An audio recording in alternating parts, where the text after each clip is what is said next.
Sumqayıt Şəhidlər Xiyabanında 8 noyabr Zəfər günü münasibətilə tədbir keçirilib. Tədbirdə Sumqayıt şəhər İcra Hakimiyyətinin başçısı Zakir Fərəcov, millət vəkilləri, hüquq mühafizə orqanlarının rəhbərləri, şəhid ailələrinin üzvləri, qazilər və şəhər ictimaiyyətinin nümayəndələri iştirak edib. Azərbaycanın dövlət himni səsləndirilib.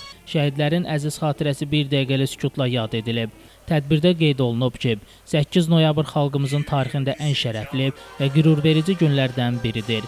İkinci Qarabağ müharibəsində əldə olunan möhtəşəm qələbə Azərbaycan xalqının birliyinin, dövlətin güc və qüdrətinin təntənəsi olub. Prezident Müzəffər Ali Baş Komandan İlham Əliyevin rəhbərliyi ilə Azərbaycan ordusu 44 gün davam edən vətən müharibəsində parlaq qələbə qazanaraq torpaqlarımızı işğaldan azad edib, dövlətimizin suverenliyini bərpa edib. Vurğulanıb ki, bu zəfər xalqımızın iradəsini, vətənpərvərliyini və haqq uğrunda mübarizə əzmini bütün dünyaya nümayiş etdirib. Rəşadətli Azərbaycan ordusu düşmənin 30 illik işğalına son qoyaraq tarixə əbədi iz qoyub. Tədbir iştirakçıları Şəhidlər Xiyabanındakı Qalib Əsgər abidəsinin önünə gül dəstələri düzüb, şəhidlərin məzarlarını ziyarət edib, onların ruhuna dualar oxuyublar. Qeyd edək ki, Zəfər günü Silahlı Qüvvələrin Müzəffər Ali Baş Komandanı Prezident İlham Əliyevin 2020-ci il dekabrın 3-də imzaladığı sərəncamla təsis edilib. Ermənistanın təxribatına və növbəti hərbi təcavüzünə cavab olaraq Azərbaycan ordusu torpaqlarımızın işğaldan qurtarılması, Ermənistanın sülhə məcbur edilməsi,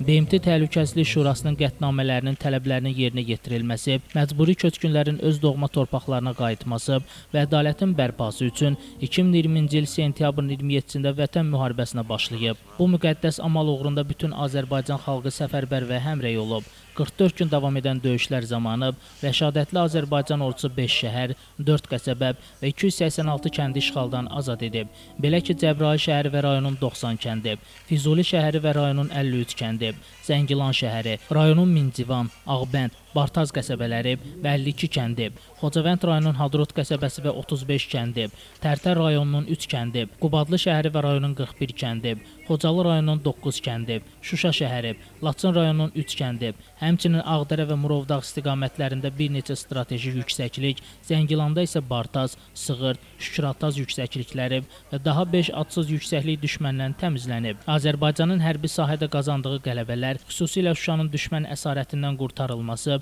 müharibənin taleyində həlledici rol oynayıb. Ermənistanın öz məğlubiyyətini etiraf etməsi kapitulyasiyası ilə nəticələnib.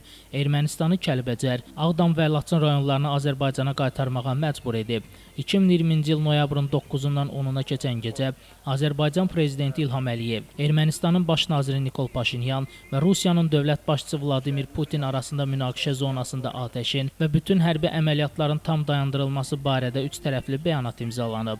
Bu möhtəşəm zəfər ölkədə illər boyu aparılmış ardıcıl iqtisadi siyasətin, ordu quruculuğu sahəsində atılan qətiyyətli addımların, dövlətimizin başçısı Müzəffər Ali Baş Komandan İlham Əliyevin diplomatik məharətinin, prinsipial mövqeyinin, sərkərdəliyinin, Azərbaycan əskərinin igidliyinin, andına, dövlətinə və xalqına sədaqətinin məntiqi nəticəsidir.